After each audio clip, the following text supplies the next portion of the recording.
Hi, I'm John Martini. I used to be curator of military history for the Presidio of San Francisco. In my 25 years working with the Park Service, military history was my specialty. I worked at Fort Point for many years and learned a lot about the fort, the people that lived there, what life was like, especially how the fort was built, and hopefully I'll tell you a little bit about what I've learned over the years. I retired from the Park Service many years ago, and now I come back as a consultant and a historian, and I'm the author of a book called Fort Point, Sentry at the Golden Gate. Most people know Mark Twain from his novels Tom Sawyer and Huckleberry Finn. What a lot of people don't know is that during the American Civil War, he was a newspaper reporter in San Francisco.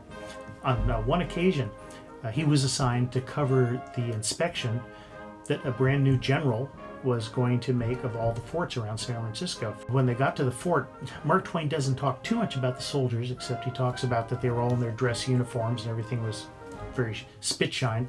But the big thing was the general was going to watch target practice, and up on the barbette tier, the roof of the fort, the cannons were loaded with cannonballs that were timed to explode, or the plan was they were timed to explode just as the cannonball flew clear across the harbor entrance, and it would explode on the opposite cliffs of Lime Point. Instead, what happened, and Mark Twain wrote great gleeful detail about this, was every time a cannonball came out of the mouth of the cannon, it would immediately explode. And they kept trying various cannonballs, and as soon as the cannonball came out, and it just sprayed shrapnel all over the water on the bay. It looked very impressive, but that wasn't going to stop an attacking enemy ship. Cannons had burning fuses that were inserted in them, and the heat of firing the cannon made the fuse start to burn. Well, these things were made of wood. They looked like wooden dowels about that big in diameter. They'd been in storage for so long, all the wood had shrunk. So the moment the cannon fired, the flames resulting from firing the cannon didn't start the fuse burning. They actually wrapped around the wooden fuse and went right into the gunpowder compartment, causing an immediate detonation. All the fuses had to be replaced. Would have been nice if they'd noticed this before the general was there. At Fort Point, there were dray animals. They had horses, they had mules, they probably may even had cows at times. A lot of forts did, for milk and cheese. Yeah, there was a stable area at Fort Point. It was down near the warming hut, the area that they call the West Beach.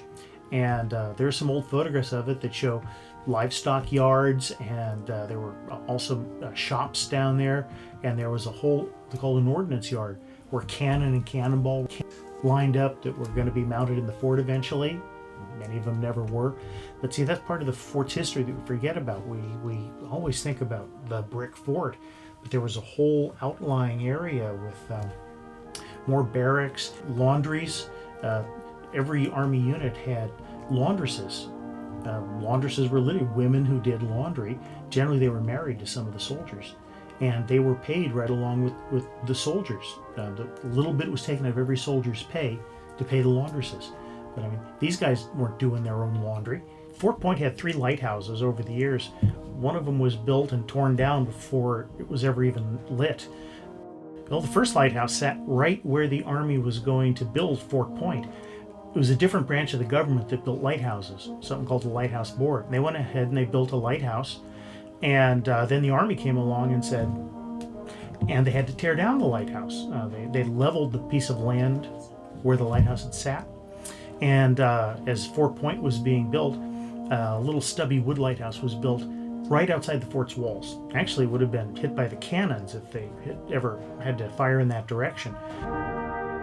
When the fort was finally finished, they got permission to move the lighthouse and build a new one, a little iron tower still standing on top of the fort's barbette tier. The problem with the new lighthouse, which unfortunately doesn't show in this painting, it was on top of the fort.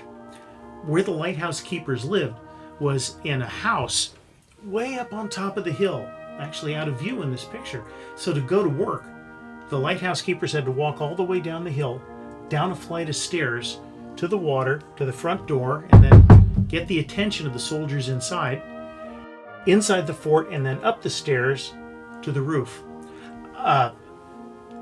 This was a lot of walking, and especially on a cold, wet night, It would have been a lot easier if there was a faster way.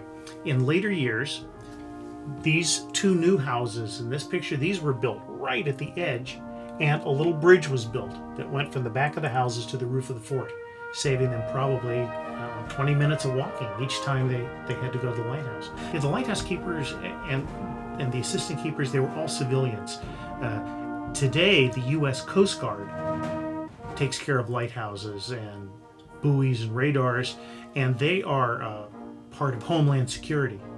In those days, these guys were just civilians. They had fancy uniforms with gold braid, but they didn't have any rank or any position. One of the frustrations and challenges of researching Fort Point is that nobody left any really detailed accounts of what day-to-day life was like at the fort. We get little teeny insights from like when Mark Twain visited the fort, wrote about target practice there, and a couple of other journalists who visited the fort, but they tended to focus more on the fort and the cannon, not really on human lives. So when we do find these little insights, it's like little nuggets. So how do we know what life was like? Soldier life was pretty much the same. Day-to-day life, what the routine was, what the food they served was. Based on my own experiences at the fort, sometimes we can surmise how things might have been.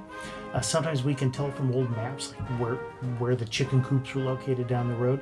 Sometimes we just use the generic soldier story from life at other seacoast forts around the country, maybe where people did leave letters, but there's still so much to be learned about Fort Point. That's the fun of being a historian.